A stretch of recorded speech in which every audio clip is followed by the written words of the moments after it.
il y a un grand problème dans le monde pour les acouphènes, c'est qu'on va chez le médecin et on lui dit, oh, il n'y a pas de remède, il faut vivre avec. Et ça, c'est vraiment difficile avec quelqu'un qui souffre beaucoup des acouphènes. Euh, et si on reçoit ce message, il faut apprendre à vivre avec. Très souvent, très souvent, on tombe dans la dépression nerveuse et ça peut causer une crise de nerfs même parce que on se sent très piégé. Il n'y a aucun sortie et ça peut être très, très difficile. Et très souvent, les acouphènes vont sur l'Internet et font des recherches et on trouve que des mauvaises nouvelles. Il y a pas mal de sentiments de malheur sur l'Internet. Les gens détressés, ils vont sur l'Internet et tout d'un coup, oh, je ne peux pas en sortir, qu'est-ce que je vais faire? Je ne peux pas vivre avec, c'est à jamais. Et ça peut enlever les gens, laisser les gens dans une grande dépression profonde. Pour moi, quand je suis allé au médecin, euh, il m'a dit, oh, je vais vous, je vais vous envoyer chez le ORL. Euh, il, il- il fallait attendre 6 mois pour aller chez le ORL et je suis devenu tellement angoissé et mes symptômes ont devenu beaucoup pires. Et après 6 mois, je suis allé chez le ORL. Il m'a dit, ah oui, vous êtes un peu sourd et il faut mettre une aide auditive. Euh, alors, au revoir. Je lui ai dit, mais qu'est-ce que vous me dites par rapport aux acouphènes? Il a dit, oh, oh, vous avez les acouphènes? Oui, il n'y a rien à faire, pas de remède. Il faut vivre, il faut apprendre à vivre avec. Et vraiment, je suis tombé dans une dépression cet après-midi-là et mes acouphènes sont devenus absolument infernales. Je ne pouvais plus penser, plus vivre, plus, plus dormir. Euh, et j'ai commencé à avoir des pensées très, très noires. Euh, et je me suis vraiment senti piégé. Avant de cette petite interview qui durait 5-10 minutes, euh, j'étais dans la réponse au combat ou la fuite. J'étais très agité, plein d'adrénaline, et, mais mon audition est devenue comme des radars qui cherchaient le danger partout. Oh, c'est où le danger? C'est où le tigre? Comme ça. Et ça m'a rendu très hypersensible. Et les oreilles en radar, comme ça, après des années, beaucoup des années comme ça, on peut ressentir, on peut écouter n'importe quel euh, ruissellement dans le cerveau, les changements de pression, les mouvements, le battement du cœur. Il y a beaucoup de bruit dans la tête qu'on peut ressortir, mais après des- les, euh, les nouvelles négatives, on peut tomber dans un état très, très difficile. Et moi, je suis devenu comme un lapin devant les phares. Je, je me suis senti complètement trappé, sans issue, et je suis entré dans cet état de gel. C'est la réponse de gel. Ça veut dire que le corps est devenu anesthésié, engourdi. J'avais la sensation de flotter. Je, je, je me sens, je, je sentais complètement dissocié de mon corps. Et c'était comme tomber dans un trou noir. Alors, dans le cercle vicieux, on commence avec les messages négatifs, les histoires, les mauvaises histoires, et peu à peu, on peut tomber dans le noir. C'était vraiment affreux.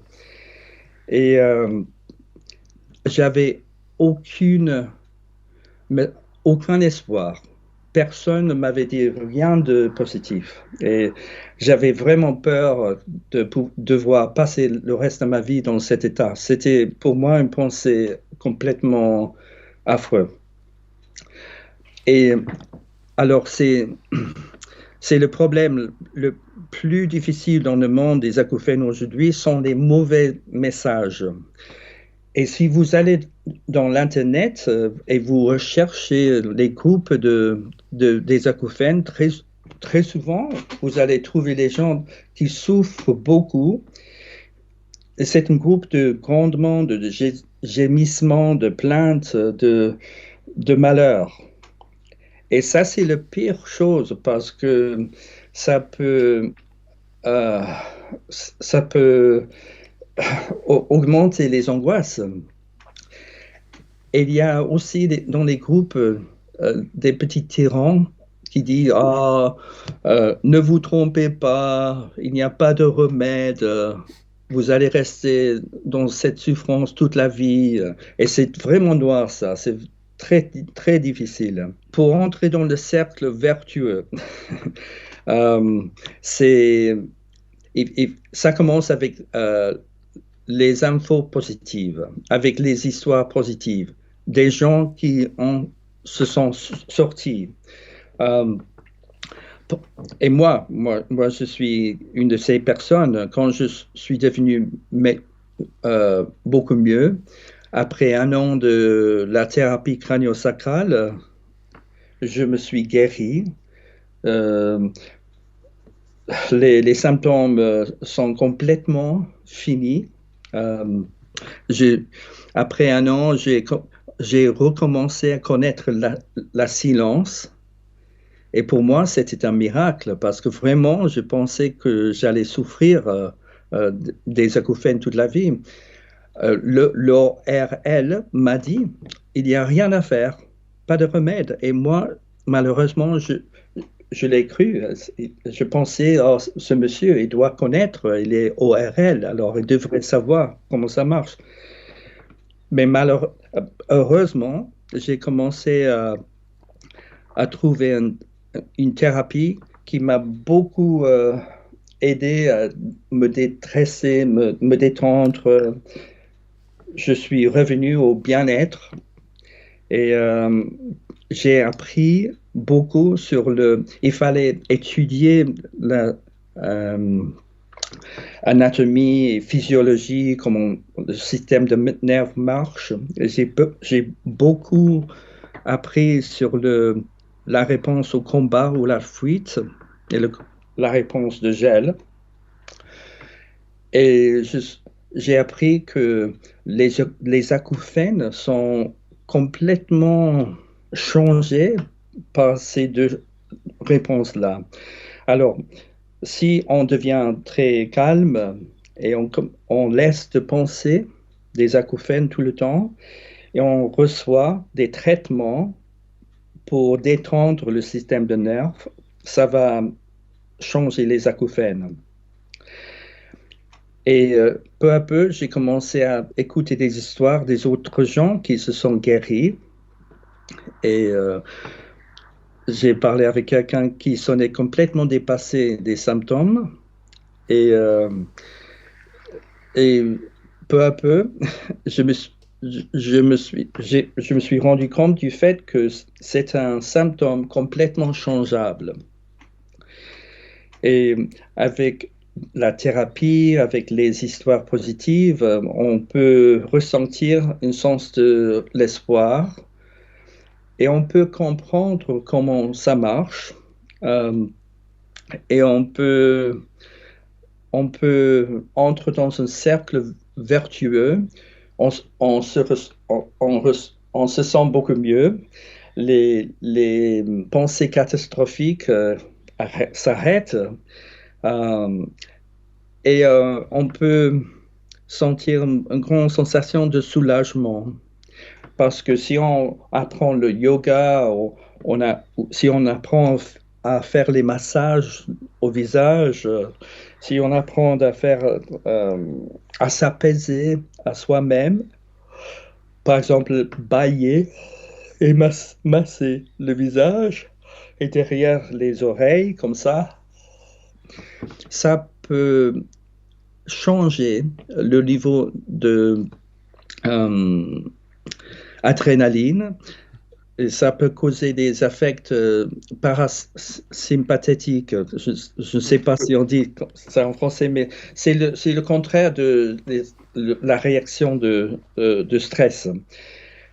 Et vraiment, si on le fait tous les soirs et on fait des pratiques pour se relâcher, par exemple le yoga, le tai chi, on va chez les thérapeutes crânio-sacrales, le système de nerfs peut baisser dans un état de bien-être de plus en plus. On peut sortir de cette horrible réponse de combat et fuite ou gel et rentrer au bien-être, à la homéostasie. C'est un état de l'équilibre. Et c'est absolument normal que les acouphènes redeviennent normaux. Donc, si on rentre dans un état de bien-être, on laisse de penser de l'audition tout le temps et on rentre dans un état bien équilibré, détendu. C'est normal que les acouphènes changent et baissent. Euh, alors, pour entrer dans le cercle vertueux, il faut des histoires positives, meilleure compréhension de comment ça marche, euh, beaucoup d'appui des thérapeutes, des psychothérapeutes, si on a des problèmes émotionnels, et avec un groupe de personnes qui te donnent un appui, le système de nerfs change. La thérapie aide à changer cette angoisse et les radars euh, qui cherchent le danger redeviennent des oreilles qui s'ignorent de tout ce qui n'est pas important. Ça veut dire que l'audition normale,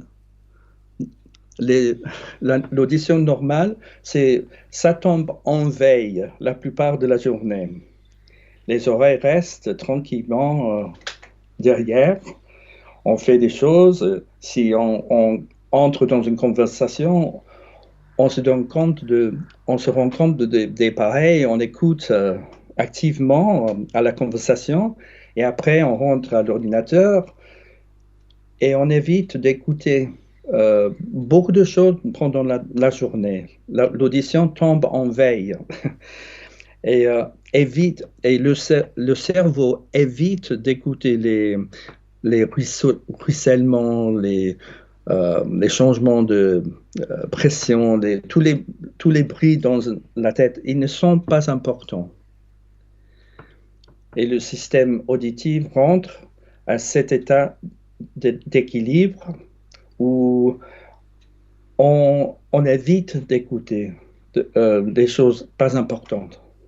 Il y a un vrai filtre qui nous fait éviter d'écouter les choses. Par exemple, actuellement, je suis un homme vivant, j'ai un cœur qui bat. Il y a une pulse cardiaque dans la tête, dans le cerveau. C'est assez fort, ce rythme. C'est fort, un rythme cardiaque. Mais je ne l'écoute pas parce que le système auditif évite de l'écouter. C'est pas important, c'est filtré, c'est enlevé de mon système d'écouter. Est-ce que je peux te couper? Est-ce ce qu'on appelle les filtres sous-corticaux, par exemple? J'avais cru entendre que c'était ça, qu'en fait on a un système en fait, on entend plein de sons, mais pour le cerveau, dans un système d'économie, il va sélectionner les sons qu'il a besoin ou pas, et il va en mettre d'autres de côté qui lui servent pas, juste pour un souci d'économie, finalement, d'économie du cerveau, d'énergie, quoi. Oui, tout à fait. Le thalamus, c'est le centre de tous les sens.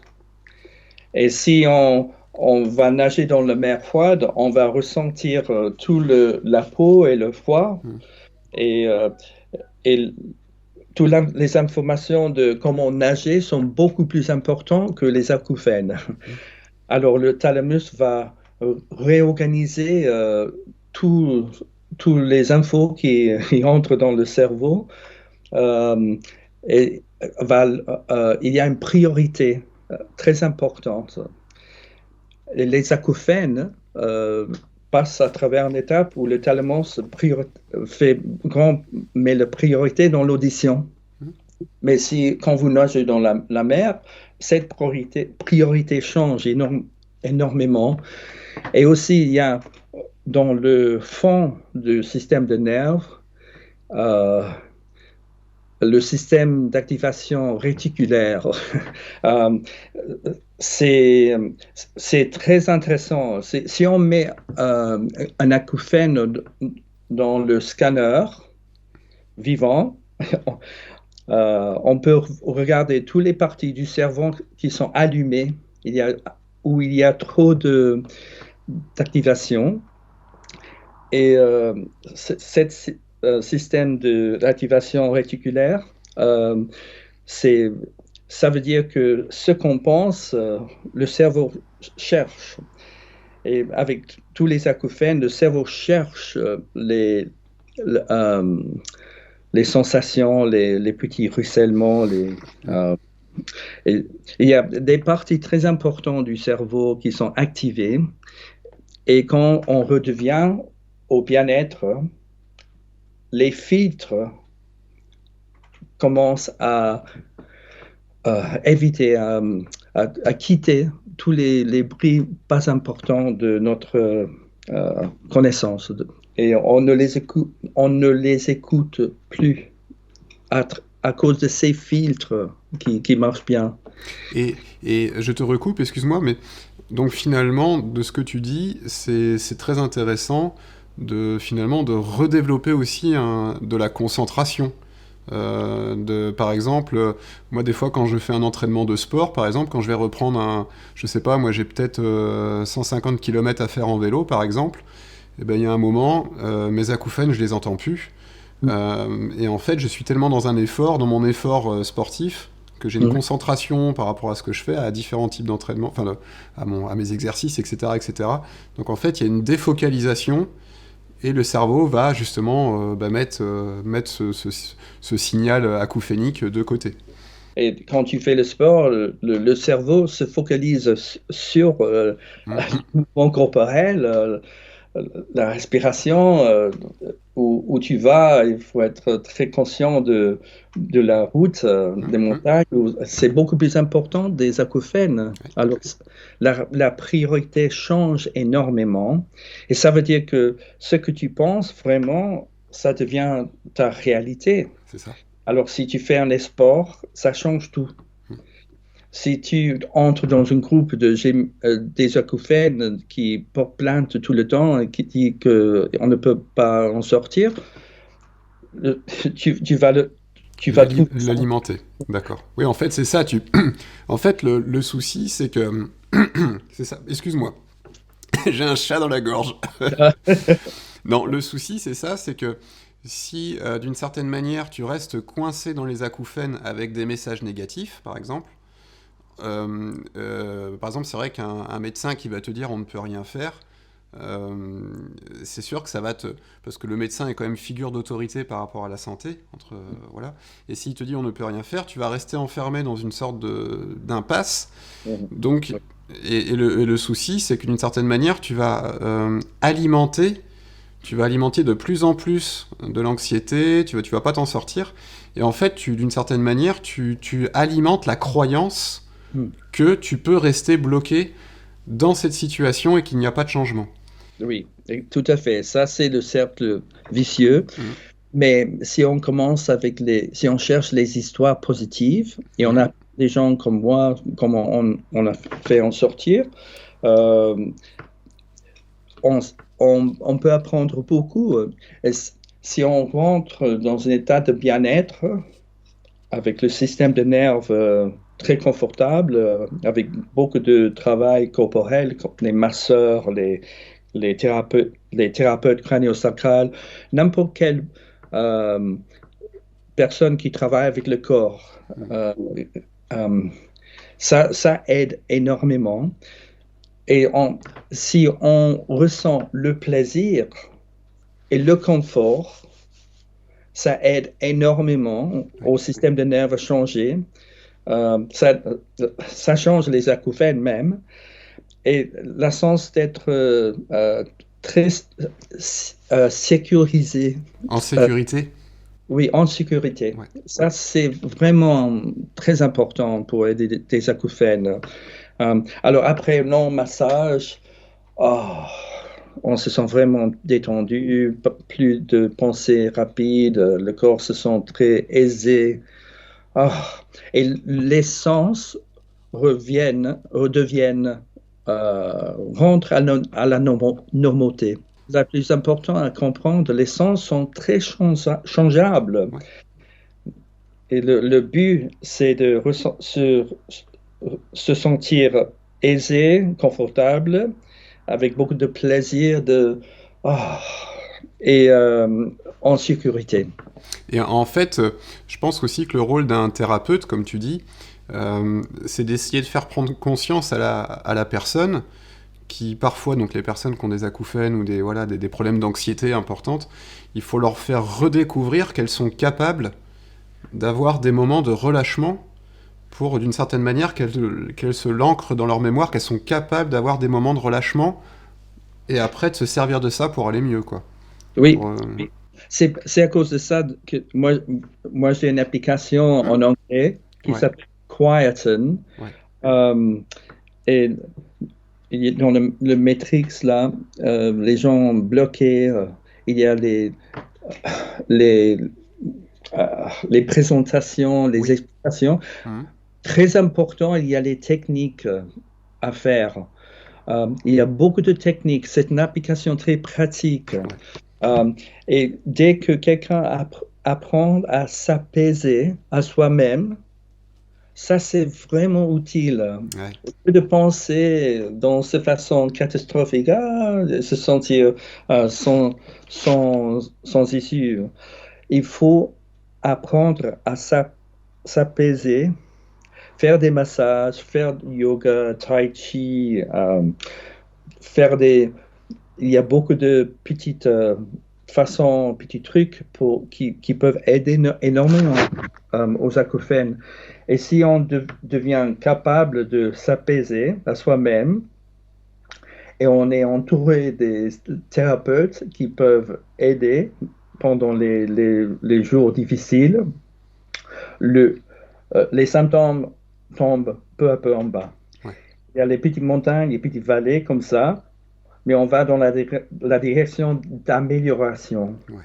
Ça peut durer 6 mois, mais après une session de thérapie crânio-sacrale ou après un massage avec beaucoup de bâillements, comme ça, euh, tout d'un coup, on peut ressentir une amélioration.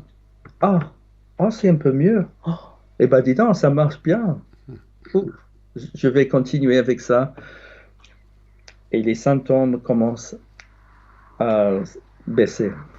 Et j'ai quand même une question, tu sais, pour des gens parfois qui vont se trouver mais vraiment bloqués d'une manière importante et qui n'ont pas encore cette capacité à vraiment à se relâcher.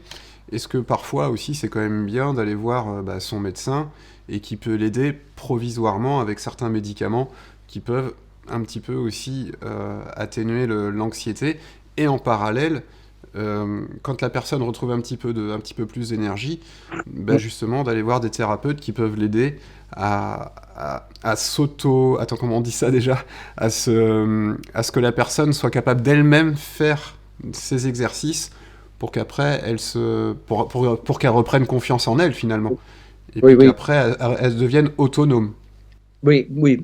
Euh, Tout ça peut aider. Même les médicaments peuvent aider aux quelques-uns. Moi, je dirais que les pratiques euh, naturelles Mm. aident énormément et la thérapie aide énormément. Ça fait beaucoup de bien connaître les gens qui avaient les symptômes dans le passé, Mm. qui se sont sortis. Et les gens ont passé à travers une grande amélioration des symptômes, ça aide énormément. Alors, c'est un symptôme très changeable euh, et le- le- il faut trouver les histoires positives, il faut mieux comprendre comment ça marche et après, il faut mettre en en place les pratiques tous les jours. Moi, je dirais, aller chez le thérapeute corporel une fois chaque semaine, chez le thérapeute crânio-sacral ou mon masseur, euh, quelqu'un qui est très expérimenté, qui comprend très bien le système de nerfs et comment en faire sortir de la, euh, la réponse de combat ou à la fuite. Et avec les pratiques euh, chaque jour et avec les sessions de thérapie corporelle une fois à la semaine et avec la meilleure compréhension, on peut en sortir, on peut vraiment améliorer. Et même on peut revenir au silence. C'est pas une mythe, c'est pas un rêve. Chaque jour, je travaille avec les gens qui me disent Ah, le week-end, il est revenu au 0 sur 10. Et mardi, j'avais un petit pic de 2 sur 10. Et ça est revenu au 0 jeudi après. Pour moi, je prends note des chiffres. Ouais, ouais. Euh, Actuellement, c'est 5 sur 10. Il y a 2 mois, c'était 8 sur 10. Euh, et, et on peut être très, très objectif de l'amélioration, ce qui est très bien pour l'esprit, euh, pour le moral. Après le silence, si on, euh, si on ressent le vrai silence, surtout la première fois, c'est comme un miracle, Ouais. c'est très bien. Mais si les acouphènes reviennent, ça peut être très angoissant Mm. parce que les gens se sentent vraiment déçus. Oh, oh, encore une fois. Mais dans mon expérience, quand ça revient, c'est jamais aussi fort qu'au commencement. C'est comme comment ça se dit en français, un ballon qui Oui, le rebond. Un effet rebond. Un effet rebond. et les rebonds deviennent de plus en plus bas. Ouais. Et après chaque pic, on peut ressentir ah, c'est énervant, c'est un peu chiant, oui. Mais après plusieurs rebonds comme ça, on se rend compte que, en fin de compte, tout devient mieux. Alors, quand, si ça revient, il faut absolument faire des pratiques dans ce moment-là. Après 2 jours, 3 jours de calme, de silence, il recommence. Il faut commencer immédiatement avec les massages dans le visage, bailler tout le temps, faire ça tout le temps et pratiquer une demi-heure de yoga, une demi-heure de tai chi, de faire méditation en marchant très très lentement. C'est très simple ça, mais après 10 minutes de marcher très très lentement, tout le système de nerfs change et on devient très conscient du contact des pieds au sol. Au lieu de ça, ça. Et dès qu'on apprend à se soulager bien, et effectivement, ça te rend beaucoup plus fort.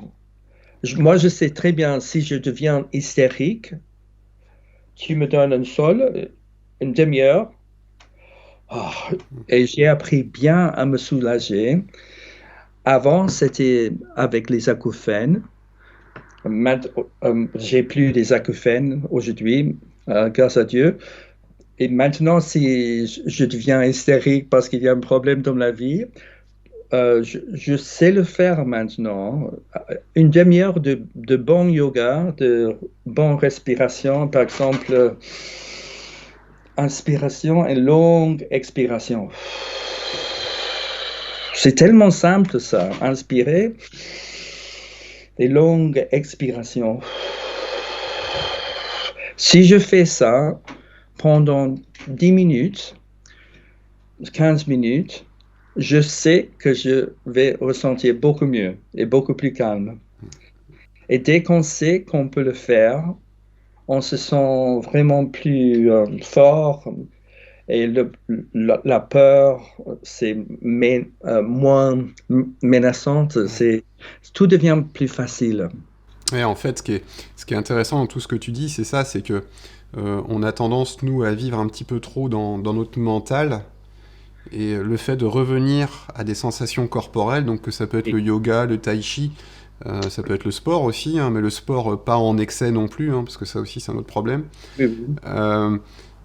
Mais on peut être à terre dans le corps. Oui, voilà, c'est ça. Et en fait, c'est ça, ça permet justement de ne plus tomber tout le temps dans les pièges du mental qui peut s'emballer, qui peut s'emballer. On va revenir à quelque chose de factuel, en l'occurrence notre corps. Et on peut retrouver un équilibre, ce que tu disais tout à l'heure, le fameux parasympathique. Redévelopper le système parasympathique. Oui, c'est ça. Alors pour les acouphènes, c'est absolument nécessaire d'apprendre à faire ça. Au lieu de prendre des médicaments, ils peuvent aider, bien entendu. Si on peut apprendre à s'apaiser après une demi-heure, 45 minutes, plus de pensées catastrophiques, encore, on va redécouvrir un corps beaucoup plus aisé, plus confortable, plus de plaisir corporel. Et les sons, l'audition, la vision, tous les sons changent et reviennent à la normauté. C'est absolument comme ça. Ça marche comme ça. Et si on le connaît bien, si on le reconnaît, oui, il y a beaucoup de choses que je peux faire. Il y a un cercle vertueux qui marche vraiment bien. Moi, je sais le faire. C'est très bien. Et il y a une grande sensation de soulagement spirituellement et dans le système de nerfs et dans tous les sens.